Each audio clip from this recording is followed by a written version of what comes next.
Hello student, welcome to our YouTube channel सनरा advance education. आज हम पढ़ने जा रहे हैं क्लास थर्ड की हिंदी की पाठ्य पुस्तक रेशम का लेसन 13, जिसका नाम है भारत का गौरवशाली अतीत। बच्चों, अतीत का अर्थ होता है इतिहास। तो आज इस लेसन में हम भारत के गौरवशाली अतीत अर्थात इतिहास के बारे में पढ़ेंगे।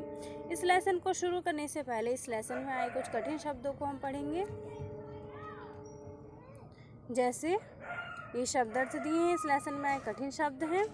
उज्ज्वल का अर्थ होता है चमकीला, अतीत का अर्थ होता है बीता समय, उन्नति का अर्थ होता है प्रगति, जीर्ण शीर्ण का अर्थ होता है टूटा फूटा, ज्ञान पिपासा का अर्थ होता है ज्ञान की चाह, स्मारक का अर्थ होता है यादगार, अवशिष्ट का अर्थ होता है शेष या फिर बाकी बचा हुआ, रक्षित का अर्थ होता है बचाकर रखना, प्राचीन का अर्थ होता है पुराना, चकित का अर्थ होता है हैरान, मनोहर का अर्थ होता है सुंदर, देवगृह का अर्थ होता है जहाँ भगवान बसते हैं। तो ये थे इस लेसन में आए कुछ कठिन शब्द। आइए पढ़ते हैं लेसन को। हमारे देश भारत का गौरवशाली सांस्कृतिक अतीत रहा है। जो हमारा भारत देश है, भारत, उसका सांस्कृतिक अतीत रहा है, पुराना समय रहा है, बीता हुआ समय रहा है। भारतीय सभ्यता विश्व में सबसे प्राचीन है। जो भारत की सभ्यता है वो संसार में सबसे ज़्यादा पुरानी है। भारतीय सभ्यता ने आश्चर्यजनक उन्नति की है। आश्चर्यजनक उन्नति मतलब प्रगति की है। जो भारत की सभ्यता है उसने आश्चर्यजनक प्रगति की है। उस समय भारत में बड़े बड़े नगर बसाए गए थे, मतलब पुराने समय की बात चल रही है। सुंदर भवनों और गुफाओं का निर्माण हुआ था।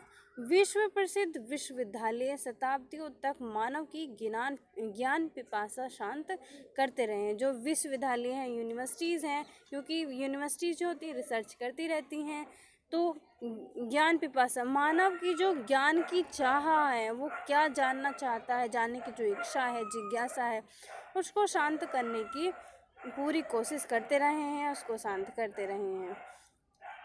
इनमें से कुछ जीर्ण शीर्ण दशा में आज भी देखने को मिलते हैं। मतलब जो भारत की जो इमारतें हैं उनके बारे में कहा गया है कि वो आज के समय भी जीर्ण शीर्ण मतलब टूटी फूटी दशा में देखने के लिए मिल जाते हैं। आज भी ये स्मारक भारतवर्ष के कोने कोने में बिखरे पड़े हैं। मतलब एक जगह नहीं है कि आप एक शहर में चले जाओ, एक राज्य में चले जाओ, वहाँ पर आपको सारी चीज़ें मिल जाएंगी। ये भारत के अलग अलग हिस्सों में, अलग अलग कोनों में देखने के लिए मिलते हैं। स्मारक मतलब जो यादगार में बनाया जाता है उसको स्मारक बोला जाता है, जिनको हम याद रखते हैं हमेशा के लिए। पुराने जो अतीत से जुड़ी हमारी इमारतें होती हैं उनको स्मारक बोला जाता है। इनको देखने के बाद भारत का गौरवशाली अतीत हमारी आंखों के सामने नाचने लगता है।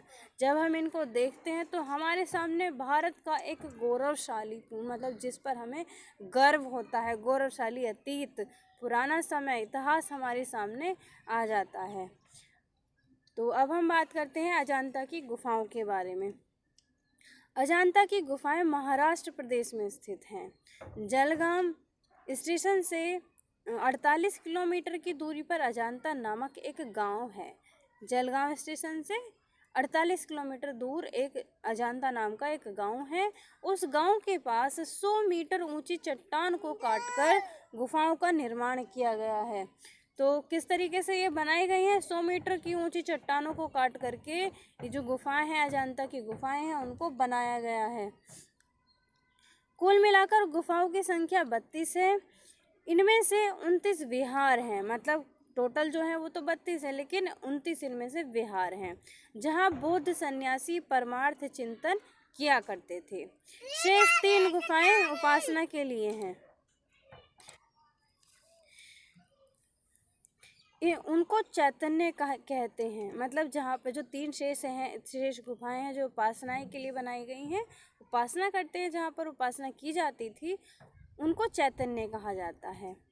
इन गुफाओं को काटने में जो अद्भुत धैर्य, गंभीर मनोबल और आश्चर्यजनक कला कौशल दर्शाया गया है, उसकी तुलना संसार में कहीं नहीं मिलती। मतलब जो कलाकारी, इन गुफाओं में देखने के लिए मिलती है वो संसार की किसी भी गुफा या फिर किसी भी इमारत में नहीं मिलती है। पहली गुफा में सुंदर और सजा हुआ विहार है। एक स्थान पर गौतम बुद्ध ध्यान मग्न मुद्रा में बैठे हुए हैं। अटल और शांत तपस्वी का दृश्य बहुत ही सुंदर है। यहाँ पर जो गौतम बुद्ध जी बैठे हुए हैं ध्यान मग्न होकर, ध्यान मग्न मुद्रा में, उसके बारे में बात कही गई है कि उनकी जो मुद्रा है वो बहुत ज़्यादा अटल है, शांत है और तपस्वी है, और इस मुद्रा में वो बहुत ही सुंदर दिखाई दे रहे हैं। इसी प्रकार प्रत्येक गुफा में भांति भांति के चित्र और दृश्य चित्रित हैं। अलग अलग चित्र यहाँ पर दिखाए गए हैं। 16वीं गुफा सभी गुफाओं में सर्वाधिक प्रसिद्ध है। जो 16वीं गुफा है वो सबसे ज़्यादा फेमस गुफा है। इस गुफा के चित्र अपने भाव प्रदर्शन के दृष्टिकोण से अद्वितीय हैं। छत में बुद्ध भगवान की बहुत सी मूर्तियाँ रंगी हुई हैं और इन गुफाओं में बौद्ध के आदेशों और उनके जीवन की घटनाओं का प्रचार करके बौद्ध धर्म को अमर बनाने का प्रयत्न किया गया। मतलब ये जो मूर्तियाँ कलाकृति की गई है इनमें, ये बौद्ध धर्म जो है उसको अमर बनाने के लिए कि हमें ये कभी ना मिटे, इस तरीके की जो बौद्ध से जुड़े हुए जो भगवान रहे हैं, बुद्ध देव हैं और भी जो देवता रहे हैं, उनकी कलाकृति इनमें मिलती है।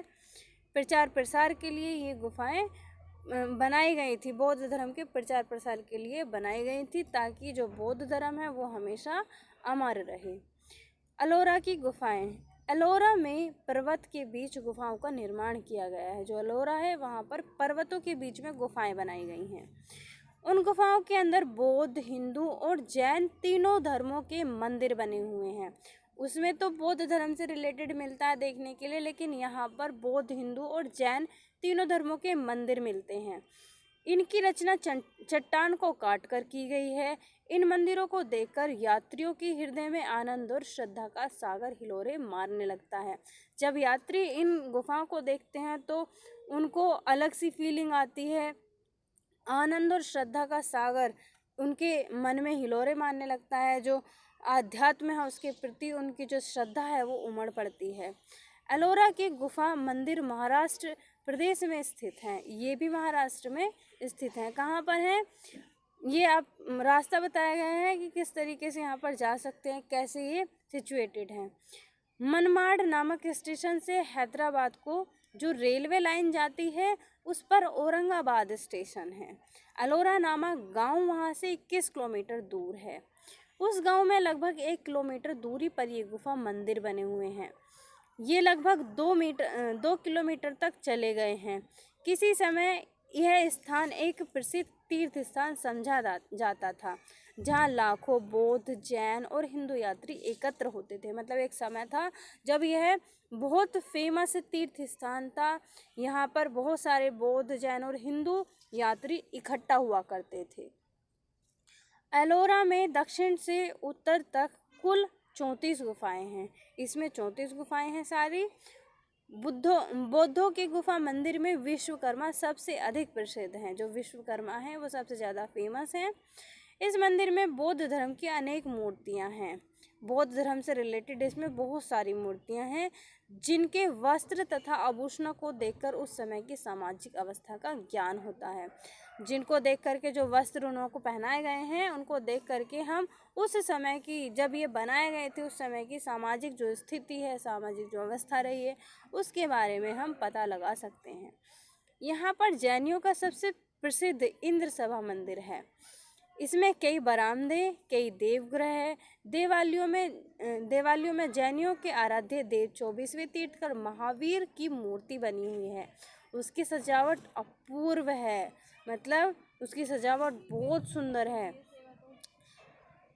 जिसमें जितने दृश्य बने हैं सब अत्यंत मनोहर है। मतलब इसके अंदर जितने भी दृश्य बनाए गए हैं वो बहुत ही सुंदर बनाए गए हैं।